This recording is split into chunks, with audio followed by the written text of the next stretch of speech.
আসামিদের চিহ্নিত করার আগেই মূল অভিযুক্তরা সীমান্ত পাড়ি দিয়ে ভারতে গা ঢাকাতে।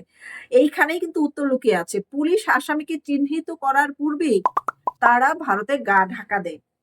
তা হচ্ছে ফয়সাল, এবং যাকে ছাত্রলীগ বানানোর চেষ্টা হচ্ছে, যদিও সে বিএনপি এবং ছাত্র জামা শিবিরের আশ্রয়ে আশ্রিত ছিল এবং ইনকিলাব মঞ্চের খুব মধ্যমণি ছিল সেই ব্যক্তি, এবং বাইক চালক সহযোগী তারা নাকি ভারতে আটক হয়েছে। এবং তাদের মাথায় একটা ছবি শুধু বারবার খবরে প্রকাশ করা হয়, আপনারা দেখছেন, যেটা হচ্ছে তাদের মাথায় হেলমেট, মুখে মাস্ক এবং গায়ে চাদর দেওয়া। তাদেরকে চেনার কোনো উপায়ই নাই। সেই লোকগুলো নাকি ভারতে ধরা পড়ছে। তো তাদের আসলে ওই হত্যাকারী ফয়সালই ছিল, এইটাও কিন্তু আমরা এখনো পর্যন্ত শিওর না যে ফয়সালই সেই গুলিটা করেছে। তারপরেও আমরা দেখলাম যে খবরে হাদির সঙ্গে পাশে দাঁড়ানো ছিল ফয়সাল, হাদির অফিসে বসে আড্ডা দিচ্ছিল ফয়সাল। বিভিন্ন সূত্রে তাদের একসাথে অনেক ছবি আমরা দেখতে পেয়েছি সোশ্যাল মিডিয়াতে। এবং এই মুহূর্তে সবচেয়ে গরম খবর যেটা, হাদির ছবি, ভিডিও সবকিছু মেটা থেকে সরিয়ে ফেলা হচ্ছে, মানে ফেসবুক, মেটা, সোশ্যাল মিডিয়াতে তাকে কিন্তু জঙ্গি হিসেবে চিহ্নিত করা হয়েছে এবং নিষিদ্ধ করা হয়েছে। তার ছবি, ভিডিও যেখানেই থাকবে সবগুলা নিষিদ্ধ হয়ে যাবে। যেমন তালেবানের জঙ্গিদের নিষিদ্ধ কিছু ছবি আছে, সেগুলো ফেসবুকে বা ইউটিউবে যে কোনো জায়গায় আপনি ব্যবহার করবেন, সেগুলো কিন্তু আপনার ডিসেবল হয়ে যাবে, সাথে সাথে আইডি ডিসেবল হয়ে যাবে। এরকম আমার 2020 সালে আমার একটি আইডি 50,000 ফলোয়ারের ছিল। সে সময় আফগানিস্তানের একজন তালেবান জঙ্গির ছবি, নিষিদ্ধ ছবি, অল্প বয়সের একটা ছেলে, সেও এরকম হাদির মতো শহীদ হয়েছিল আত্মঘাতী হামলা করে। সে তার ছবি আমাকে একজন দিয়েছিল, সেটা টাচ করার পরে আমার আইডি চলে গেছে একদম সঙ্গে সঙ্গে। তা হাদির অবস্থা কিন্তু করুণ হয়ে গেছে সেই জঙ্গির মতো। এখন সেও চিহ্নিত হয়ে গেছে মেটার কাছে যে সে একটি জঙ্গি, কারণ তার সোশ্যাল মিডিয়াতে সমস্ত সন্ত্রাসী কথাবার্তা, আক্রমণ, হুমকি, লাঠি হাতে এবং খারাপ অশ্লীল ভাষায় কথা, সবকিছুই কিন্তু মেটা রিসিভ করেছে এবং ডকুমেন্টস আকারে নিয়েছে। সেই জন্য তার নামে রিপোর্টও করতে হয় নাই, অটোমেটিকই মেটা তাকে নিষিদ্ধ ঘোষণা করেছে। এই মুহূর্তে যেটা বলা হচ্ছে যে ভারতে গিয়ে নাকি ধরা পড়েছে হাদির 2 হত্যাকারী। এটি আবার খবর প্রকাশ করেছে আর টিভিতে। এটি আজকের একদম আজকে তরতাজা খবর। 29শে ডিসেম্বর, 28শে ডিসেম্বর এই খবরটা হয়েছে। আমি 12টার পরে পেয়েছি।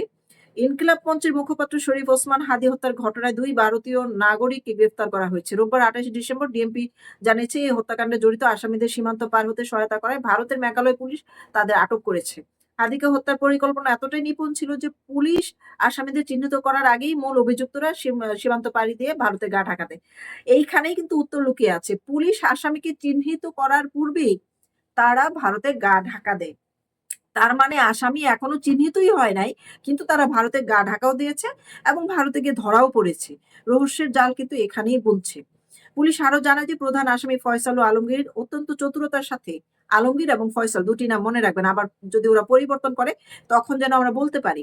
আলমগীর এবং ফয়সাল অত্যন্ত চতুরতার সাথে দেশ ত্যাগ করেছে। তারা সিএনজি ও প্রাইভেট কার বদলে ময়মনসিংহের হালুর ঘাটের সীমান্তে পৌঁছায়। সেখানে ফিলিপ ও সঞ্জয় নামের 2 ব্যক্তির মাধ্যমে তারা অবৈধভাবে ভারতের মেঘালয় রাজ্যে প্রবেশ করে। এরপর পুত্তি ও তার স্বামী, 2 ভারতীয় নাগরিক, তাদের আশ্রয় ও পরিবহনের ব্যবস্থা করে দেয়। একদম নাম ভেঙে ভেঙে বলতেছে, ইনফরমাল চ্যানেলের মাধ্যমে তথ্যের আদান প্রদান হলে মেঘালয় পুলিশ পুত্তি ও তার স্বামীকে আটক করে। আচ্ছা, ডিএমপির অতিরিক্ত পুলিশ কমিশনার নজরুল ইসলাম জানান, খুনিরা হালুরঘাট সীমান্তে পৌঁছানোর আগে থেকেই সেখানে ফিলিপ এবং সঞ্জয় তাদের জন্য অপেক্ষা করছিল। সীমান্তে পার হওয়ার পর পুত্তি তাদের ট্যাক্সি ড্রাইভার সামির কাছে হস্তান্তর করেন যে তাদের মেঘালয়ের পুরা নামক একটি শহরে পৌঁছে দিতে। এই পুরা প্রক্রিয়াটি ছিল একটি পরিকল্পিত চেইন, যাতে কোনোভাবেই খুনিদের ধরা না যায়। উল্লেখযোগ্য ঘটনা এই যে গত 12ই ডিসেম্বর পল্টনের জুম্মার নামাজের শেষে বাড়ি ফেরার পথে গুলিবিদ্ধ হন হাদি। 18ই ডিসেম্বর সিঙ্গাপুরের একটি হাসপাতালে তার মৃত্যু হয়। এই ঘটনায় এখন পর্যন্ত 11 জনকে গ্রেফতার করা হয়েছে, যাদের মধ্যে 6 জন আদালতে স্বীকারোক্তিমূলক জবানবন্দি দিয়েছেন এবং পুলিশ জানিয়েছেন যে আগামী 7-8 দিনের মধ্যে এই চ্যালেঞ্জের হত্যাকাণ্ডের অভিযোগপত্র আদালতে জমা দেওয়া হবে। সারসংক্ষেপ শেষে যেটা ঘটেছে সেটাই আমি আপনাদেরকে বলার জন্য এই খবর পুরোটাই আপনাদেরকে পড়ে শোনালাম। সেটি হচ্ছে ভারতে আমি খবর নিয়েছি যে এই খবরটা কতটুকু সঠিক, এবং যারা এই ধরনের খবর রাখেন টাইম টু টাইম বাংলাদেশ ভারতের কি হচ্ছে, যেই খবরগুলো যারা রাখেন এবং এই খবরগুলো নিয়ে যারা গবেষণা করেন, সেই রকম একজন সংবাদ মাধ্যম সংবাদকর্মীর কাছে আমি খবর নিয়েছি। এই খবরটি সম্পূর্ণ ভুয়া এবং ভিত্তিহীন, কোনো প্রমাণ নেই বা সেখানে কেউ এরেস্টও হয়নি। তাহলে এই যে আরটিভি নিজেদের টিআরপি বাড়ানোর জন্য এই ধরনের খবর প্রচার করে থাকে, তাহলে বাংলাদেশের যারা জানে এই সংবাদ মাধ্যম বা ইন্ডিয়াতেও কিন্তু সাংবাদিকের অভাব নেই। তারা গিয়ে এই ধরনের আসামিদেরকে ক্যামেরার সামনে নিয়ে আসছে না কেন? ক্যামেরার সামনে তাদেরকে উপস্থাপন করছে না কেন? যে এই যে আসামি, পুলিশ দরকার নেই। সাংবাদিক নিজে যেয়ে তাদেরকে ভিডিও করে প্রকাশ্যে লাইভে নিয়ে আসুক যে এই যে এখানে আসামি আছে। সেখানে ভারতের কিছু করার থাকবে না। কারণ বাংলাদেশের মিডিয়ার সাংবাদিক সারা পৃথিবী জুড়ে থাকে, যেগুলো জাতীয় চ্যানেল আর টিভির মতো যেগুলো আছে।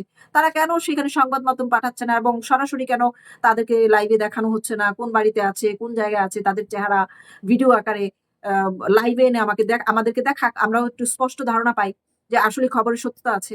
তো এই ধরনের খবরের কোনো সত্যতা নেই, ভিত্তি নেই। এই ধরনের খবর ছাপিয়ে ২ দেশের মধ্যে একটা সংঘর্ষ, যুদ্ধ লাগানোর জন্য এই মানে চুলকানিমূলক খবর প্রচার করা হয়। এই ধরনের মিডিয়াগুলো টিআরপির পিছনে পড়ে আসলে ধ্বংস হয়ে গেছে। মিডিয়া নেই। আ অসুস্থ একটা জগৎ তৈরি হয়েছে মিডিয়ার মধ্যে। এই অসুস্থতা আসলে দূর করা খুব সহজে সম্ভব নয়।